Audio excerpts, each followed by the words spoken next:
everyone, today's video is very special because I have my first guest here, my wonderful friend and activist Elly. Hi, my name is Elly. I'm a vegan activist based in London, but I'm from Japan.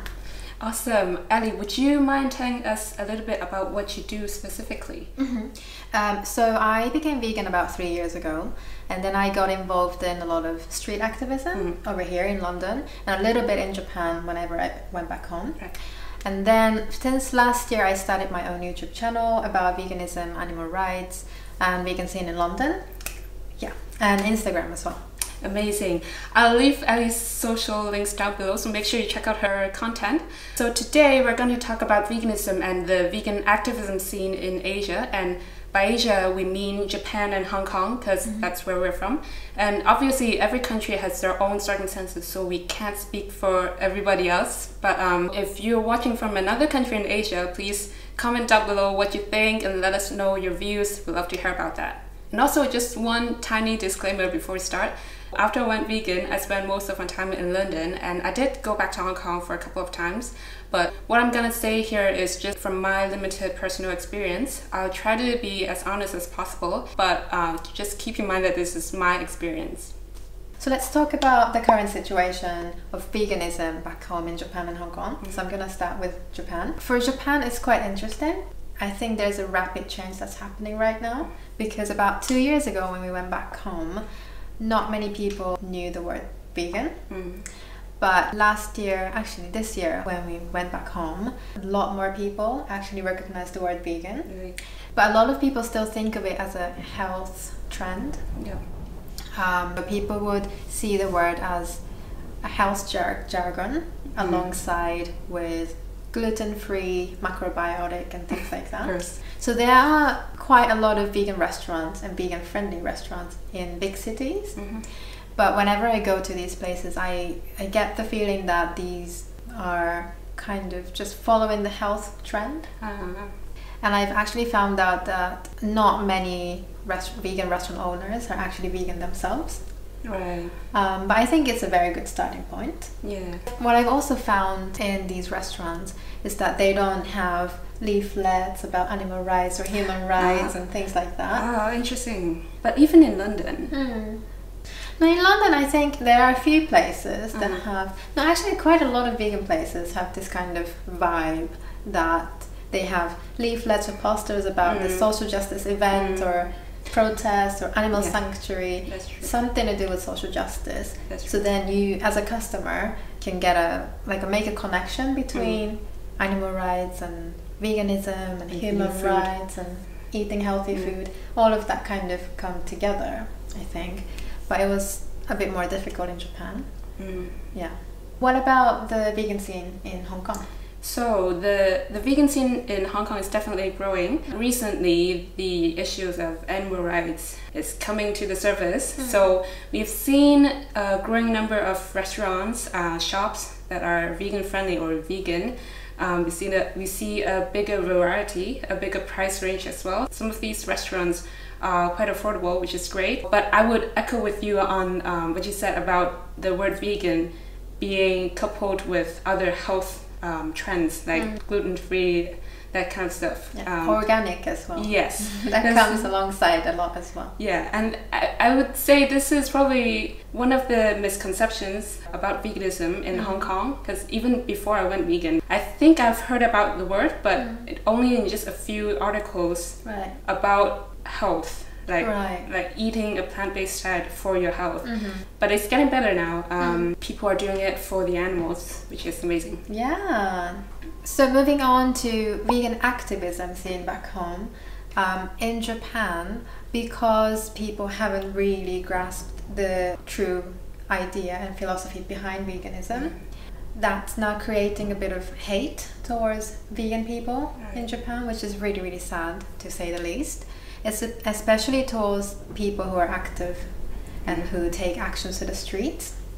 They experience hate online and on the streets as well.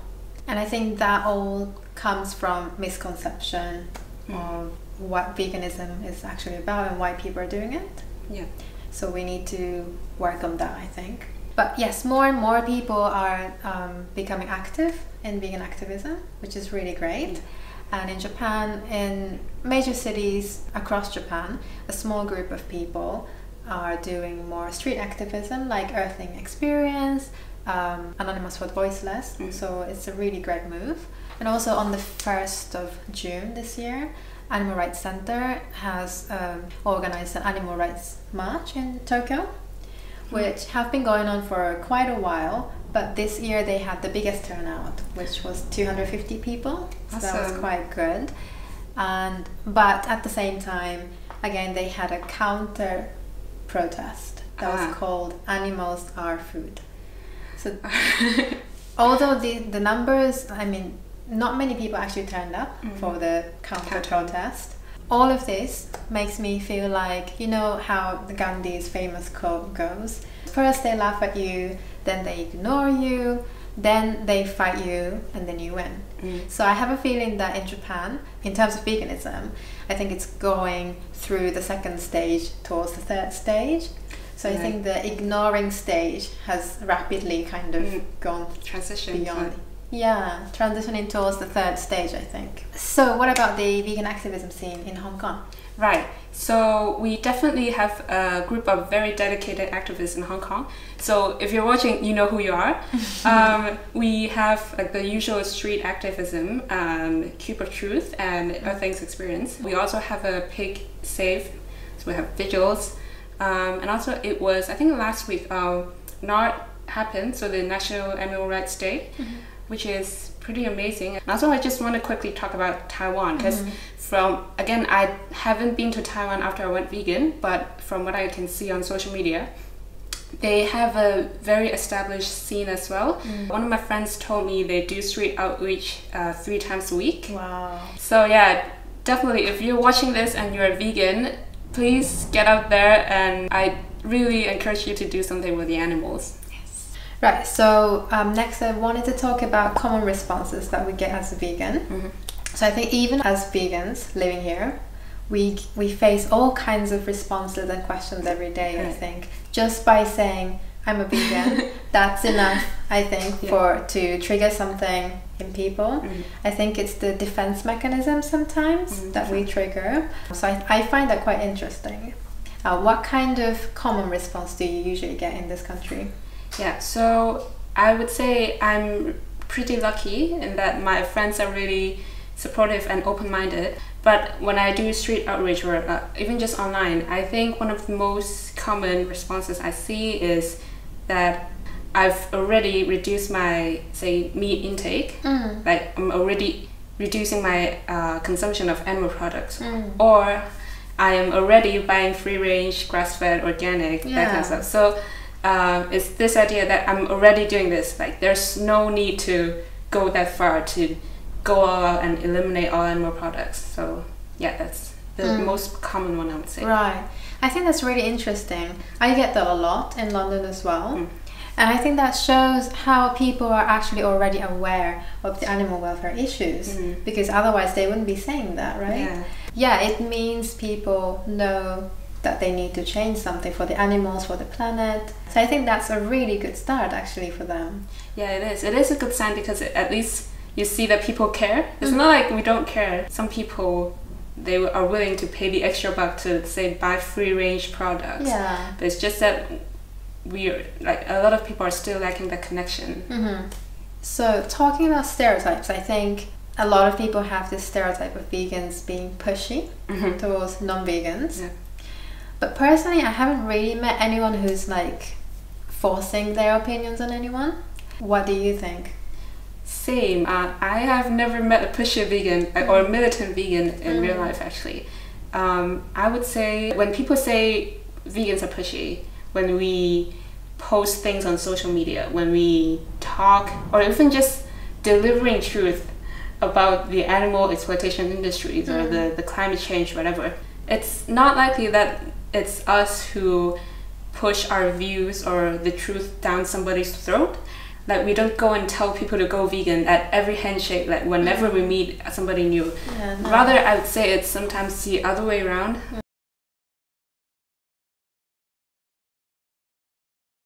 Like when we say we're vegan, usually just because we need to. For example, if we have to get some food or because somebody mentioned it, then we'll say what we need to say. Yeah. But sometimes, I think it's the other way around. So in terms of the common response that we get as vegans, we have quite a different situation in Japan. Right. I get completely different set of questions and responses back home. Do you? So I thought maybe it's interesting to talk about it. So the most common response by far that I get as a vegan back home is plants have feelings. Right. Yeah, we rarely get that here. We sometimes see that online. Sometimes, we don't really get that here. And we can talk about the reasons behind it maybe later as well. Yeah. Another thing I personally get is really detailed questions about small things, like what about medicines tested on animals? What about insects that are killed during the process of making farm vegetables? What about manure that's used for organic vegetable farming? So they could actually be coming out of genuine curiosity. I'm not actually sure. Sometimes it's curiosity and genuine questions. Sometimes it's just a bit of aggression as well. But either way, I think these questions come from lack of understanding of what veganism is actually about. Yeah. So I think we need to really work on spreading what veganism is actually about in Japan. I think it's interesting how people in Asia view veganism. Like, for example, when I first heard of veganism, I think it's a white, rich thing. But if you actually look back at history, especially in Hong Kong or I believe in many places in Asia in general, the Buddhist population abstain from eating meat or sometimes all animal products. There's always this concept of trying to minimize harm to animals. So I was wondering if you resonate that as well. Do you see that in Japanese history as well? Yes, we do have a very similar history in terms of Buddhism and reducing harm to animals. We've actually had quite a long history of banning consuming animal products throughout the history in Japan. But on top of Buddhism, we also have Shintoism, which is another religion in Japan, which makes the whole thing a little bit complicated, which I can go into a bit in more details later. But in Meiji Restoration period, animal products consumption became a trend. Right. So that's when this whole animal agriculture started in Japan. And thanks to the big marketing as well in that period, it was portrayed as the modern, trendy thing to do.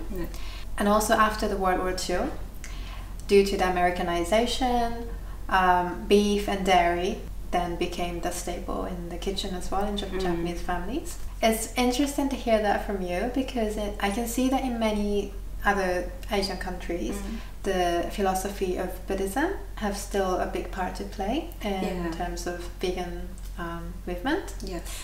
But in Japan, as I said, there is also Shintoism. In Shintoism, there's a belief in animism. Personally, I think it plays a big part in people saying they appreciate all forms of lives equally, including animals and plants. So that adds another layer of complexity, I think, in vegan scene in Japan. So I think we would agree that although the veganism or animal rights movement is definitely growing all over the world, we can foresee a lot of challenges, and especially in Asia. I think I've identified a few problems that would hinder the movement, particularly in Hong Kong.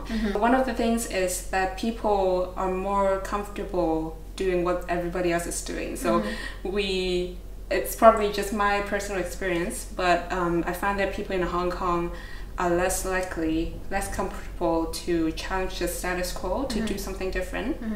And obviously, going vegan, at the first thought that people think it's very extreme, right?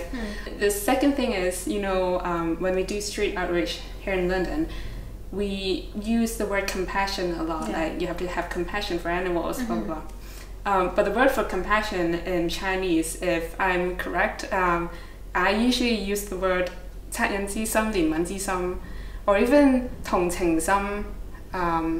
these are not words that we use in our daily life language a lot. Right. Like it feels a little bit old school almost. So I think maybe we need to just twitch our language a little bit, like to make people connect with animals more easily. So another example I can think of when it comes to street outreach is that I personally use the example of racial injustice quite a lot. So I parallel that with the exploitation of other animals. But this is not something people in Hong Kong resonate with immediately. I see. So yeah, I think these are the problems I can think of for Hong Kong. So I was wondering, does Japan have similar or very different challenges? So yes, it's a very similar situation in Japan, and I totally agree about people not feeling comfortable about challenging the status quo or doing something different, because a lot of people feel comfortable conforming to the social norms or expectations.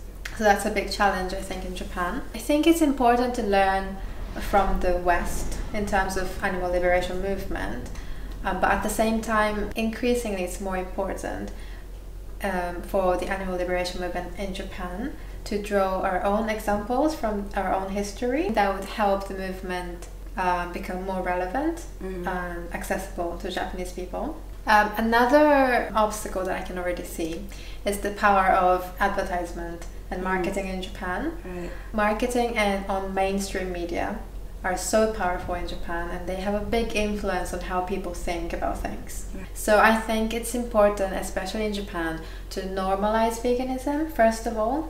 And to do that, I think we need to welcome ideas like investors investing in meat alternatives, like Impossible Burgers, people trying out vegan diet for health reasons, you know, people doing it for different reasons. But I think welcoming these people would be very important in Japan to normalize it so that it's more familiar and relevant to people. So that's all we have for today's video. Again, thank you so much for being here, Elly. Thank I really you for having enjoyed me. this afternoon. Me too. Do you have any closing thoughts or message that you want to share with our viewers? Sure. So I do think it's important for vegan activists in Asia in general to be able to work collectively towards the same goal. Yeah, I agree. It's definitely really important. I strongly believe that there is strength in numbers, and the goal of veganism or the animal rights movement is not just to have like more vegan options, more vegan restaurants on the streets, although these are amazing, obviously, but we are demanding animal liberation. Therefore, the movement needs and the animals need as many of us as possible. So that's the end of the video. Again, check out Elly's socials in the description. Hope you like this video. If you do, please give it a like, a thumbs up, share, subscribe, all that stuff. I will see you guys in my next video. Bye. Bye.